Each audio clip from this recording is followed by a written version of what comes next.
The Big Red on Saturday night at Brown, losers of their last 5 and still in search of that elusive first league win. Bill Courtney's squad came in fresh off a last-second, quote, choke, his words not mine, at Yale, looking to turn it around in Providence. They'd have to weather the first punch, though. Matt Sullivan, starting in place of his injured older brother Peter Sullivan, opens with the bucket over Chris Robleski. A few minutes later, though, Ski would answer back, knocking down a triple to give the Red a 9-7 lead just 4 minutes in. The Red on the defensive end now, still with a 2-point lead, and Mark Curry comes up with one of 2 blocks on the night. The ball goes ahead to Drew Ferry, who finishes on the break. Ferry led all Cornell scores for the second consecutive evening with 20 points. This was a back-and-forth game, though. 13 lead changes, 4 ties in the first half alone, and Tucker Halpern responds with one of his 5 long balls of the evening. Eric Peck, though, answers right back. He was a perfect 3 for 3 from deep in the opening period and led the way for the Red in the first half with 11. A couple minutes later, it's Eitan Shemerinsky capping an 8-0 Cornell run with the crafty bucket underneath. Eitan finished with 7 points on the night, following up a career-high 11 at Yale. Coming into the weekend, the sophomore had scored just 10 points in his career, but he gave the Red a big boost off the bench in this one. To close the half, though, it's Brown's Garrett Leffelman with the 3, part of an 11-3 run that pulled the Bears back within 1 at the break.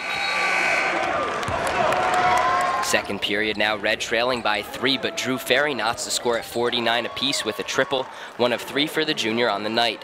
Bears running in transition, trailing by 2 with 12 and change remaining now, but Mark Curry continues a stellar defensive outing with the block. Adam Wire corrals the board and pushes it ahead to Johnny Gray, who would lay it in. Gray was one of 6 Cornell scorers in double figures on the night. A few minutes later, the Red lead is at 7, and Curry gets an opportunity on the offensive end now. He throws down the open slam. Curry finished with 10 points and 9 rebounds, just 1 board shy of his second double-double of the year. From there, the closest Brown would get was 4. Gray knocks down the 3-pointer late, though, to push the cushion back to 7. Down the stretch, poised ball handling and free throws would ice it as the Red avoided a late collapse and notched their first league win of the year. It definitely went through my mind that I hope this is not going to be an instant replay. But again, because we didn't show a lot of poise last night, I think that our guys were going to make sure that that didn't happen again, and they did a great job down the stretch. It feels good to win. After, I don't know how long the stretch was, you kind of forget, the feeling, and it feels great. Very proud. If we get that kind of balance, especially some of the inside guys too, getting some inside baskets, it allows our 3-point shooters to get some more open looks. And Chris did a great job of penetrating and finding guys on the perimeter. Johnny did a great job of doing that also, and so we got good 3-point shots. We came out strong, energy today, inside outside, game, perfect game plan. We executed.